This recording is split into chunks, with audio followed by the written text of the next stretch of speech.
Hi everyone. I haven't posted on this channel for a while, but I wanted to say my piece about coronavirus and talk about some other news items because I don't hear many public voices expressing the concerns I have. And I have discussed some of my thoughts for the past couple weeks in my column and videos over at True North, tnc.news, that's where I work. And my focus has really been on the cracking down on our freedoms throughout this pandemic. And I've been getting a bit suspicious for quite a while now. And then this week, what really prompted me to finally make this video was that the province of BC announced they are closing all provincial parks. So that means in most municipalities in Metro Vancouver, they have closed playgrounds, dog parks, tennis courts.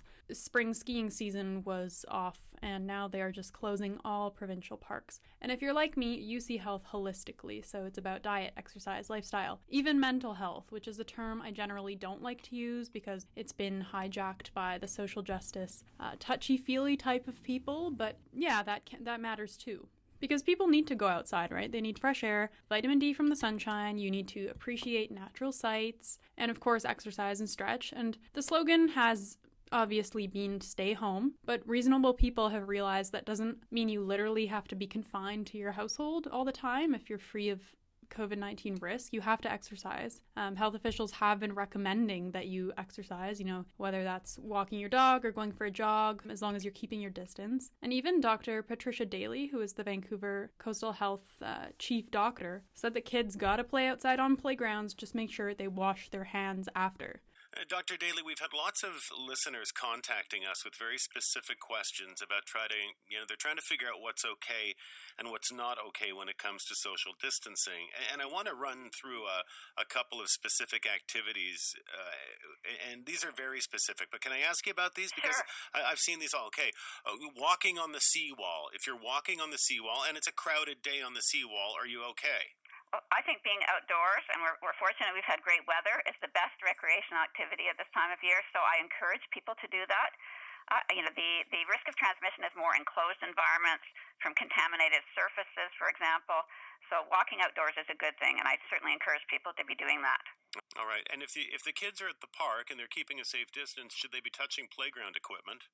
I think you got to take the kids out to play, and when you come home, wash their hands. It's as simple as that. So encouraging people to be out and about. I know it's hard for parents of young kids to have them in the house all day. So go to the playground, make sure they wash their hands when they come home.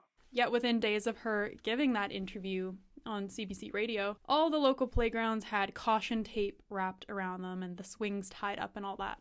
And with the closure of the provincial parks, it's like, okay, well now all the people who were going to go to a provincial park will go to a regional or a city park, and that will make those places more crowded. So what might possibly happen is the regional or the city parks become crowded, and then the authorities will say, oh, now these places are too crowded, so we gotta shut those down too.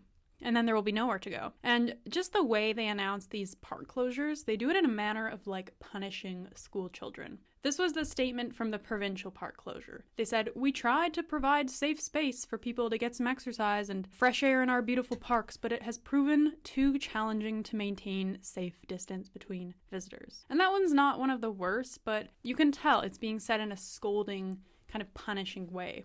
And then on Good Friday, there was a slew of articles freaking out about how people were going to their vacation homes in smaller communities for the Easter long weekend, so to Vancouver Island and the Gulf Islands in particular. And this prompted an elected official from BC to say, yesterday, ferries to the Sunshine Coast BC were full of people who deserve to live in a dictatorship.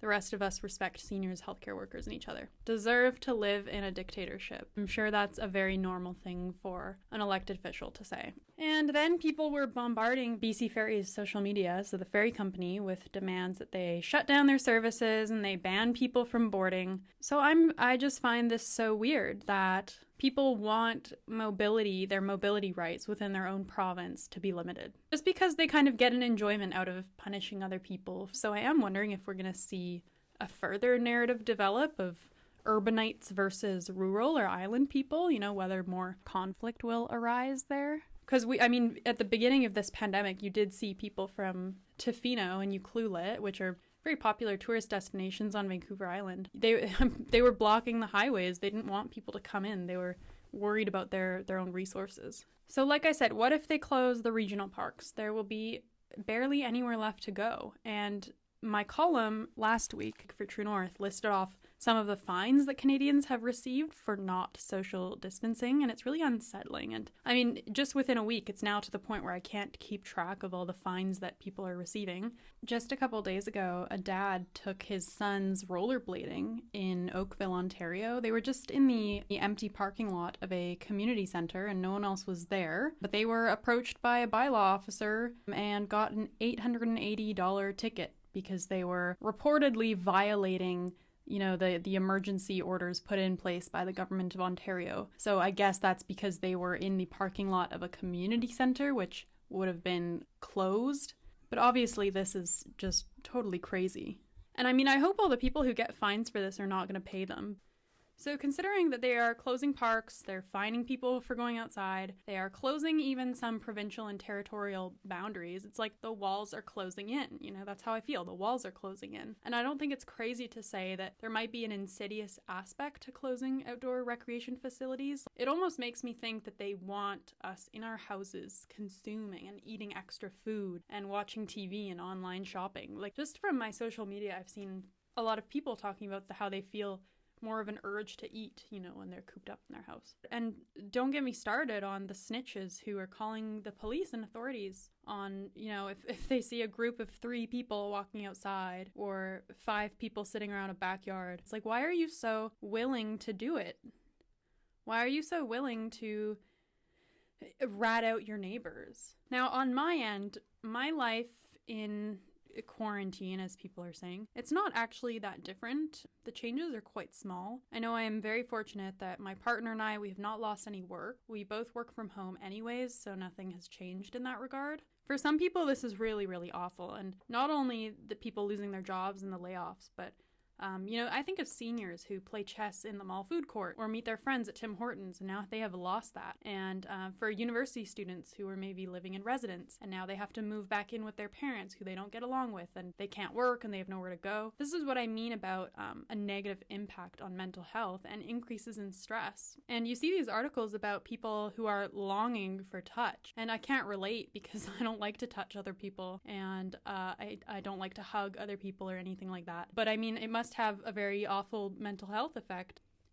I am at the point where I worry that researchers in the future will look back on the measures that we've taken now and be like, how could they not have seen that shutting everything down was not the answer? In order to mitigate the spread of coronavirus, they in turn increased obesity rates, stress, unhappiness, mental health problems, drug abuse, and alcohol abuse of their population. I think Tucker Carlson said it really well here. We've decided that offices are somehow more dangerous than supermarkets, far more dangerous, though no one has to date bothered to explain how. The result of this? By some estimates, more than 17 million Americans are unemployed right now. That's the highest number in the history of this country. A year from now, and we should think about this, how will all of us feel about the decisions we've made in the face of this pandemic? Is there a single person who sincerely expects the coronavirus itself will hurt more people in the end than the damage we're causing in our response to it? Probably not. Mass unemployment is almost certain to cause far more harm, including physical harm, to the average family than this disease. The only thing that has been quite majorly impacted in my life by COVID-19 is that I was actually supposed to get married on June 6th. So my fiance and I had a wedding planned and almost entirely paid for. It was a small to mid-size wedding, basically all family. But then this week I get the call from my venue that they are canceling all June private event rentals. And of course this leaves you scrambling to recover as much money as you can.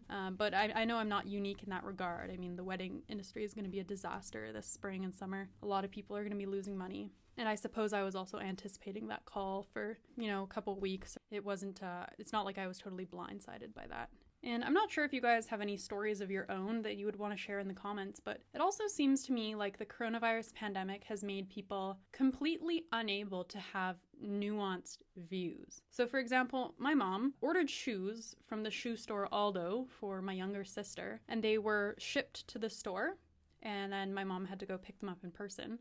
But this is when all the store closures started to kick in. So my mom was at the store just right outside of the glass doors, and there is a staff member inside, and the shoes have already been paid for, right? So my mom calls the store, and she gets a hold of the sales associate who she can see inside while my mom is standing on the outside of the locked doors. My mom asks if she can just quickly pick up the shoes and be on her way. There would be no exchange of payment because they have already been paid for. And the sales associate says she can simply not let my mom do that. So my mom says, okay, how about you leave the shoes outside the door, and then once you are inside, I will come pick up the shoes from outside the door. And the sales associate says she can not do that because it's new company policy. You know, she simply can't do that.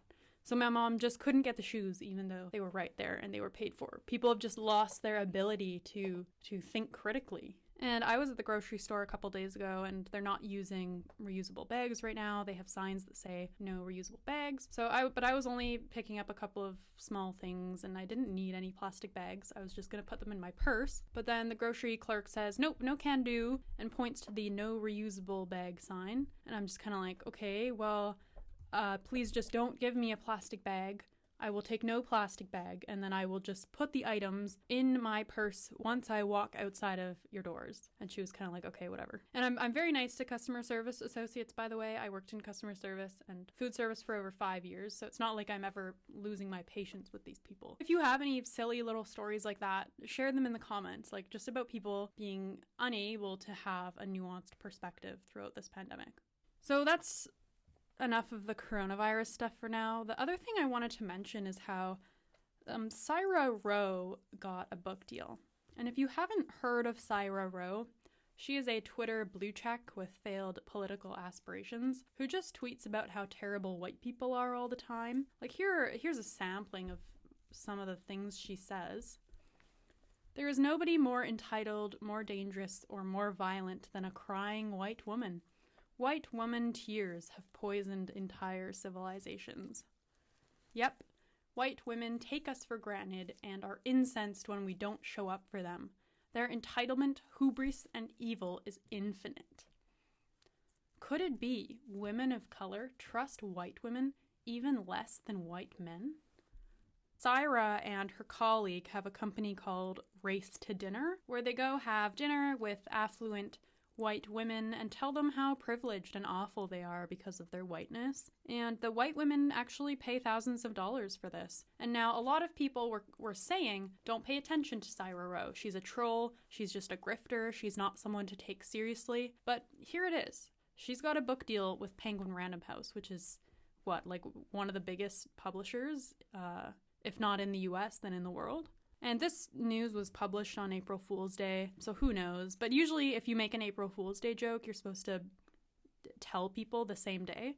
So I'm pretty sure it's not a joke. But as women, I'm sure Saira and her colleague know that their fellow women are more likely to be people pleasers. They're overall less confident. They want people to like them. And Saira has taken advantage of that feminine tendency in order to make white women feel like they're doing something wrong just because they are existing as white women, white people, and that for that they must atone and self-flagellate into eternity, endlessly. And no, I am not trying to get her book censored. I'm not trying to get her book deal taken away or anything like that. I am merely commenting on how sinister it is that she is writing what seems like it's going to be an almost kind of advice book, but directed at a specific racial group of women that she has disdain for. You can see from her tweets, she has disdain for white women, but she's marketing her whole book towards this group that she disdains, or that she has disdain for. And I think this would be damaging for the self-image of white females. And I am reminded of a quote by Robin DiAngelo, who wrote the book White Fragility, which I actually have read in full. And she says on page 149, I'll read it out, "A positive white identity is an impossible goal. White identity is inherently racist. White people do not exist outside the system of white supremacy." And there you have it, right? There is no healthy way for you to relate to yourself as a white person or as a white female. You know, your ancestors killed the indigenous people. Now you're living on stolen land. You are upholding structural systems of white supremacy, and there's nothing you can do about it, and there's simply no positive way for you to view yourself in relation to your skin color. That's the end of the story. And I'll look for Saira's book when it comes out. I don't think I would buy it, but I'll just try to read it in a bookstore. Anyways, I have been pretty dormant on Twitter recently, but I always do my one video and my one column a week on True North, tnc.news. Just go to the website and type my name in the search bar if you want to find my articles, and then if you want to watch my weekly videos, they're on True North's YouTube channel. And I was thinking of doing a Q&A, Ask Me Anything type of thing on this channel, just because I've never actually done anything like that before. So if you have any questions for me, just comment them here, and maybe I'll do a Q&A video next, because it could be fun. But otherwise, bye for now, and I look forward to reading your comments and questions as always.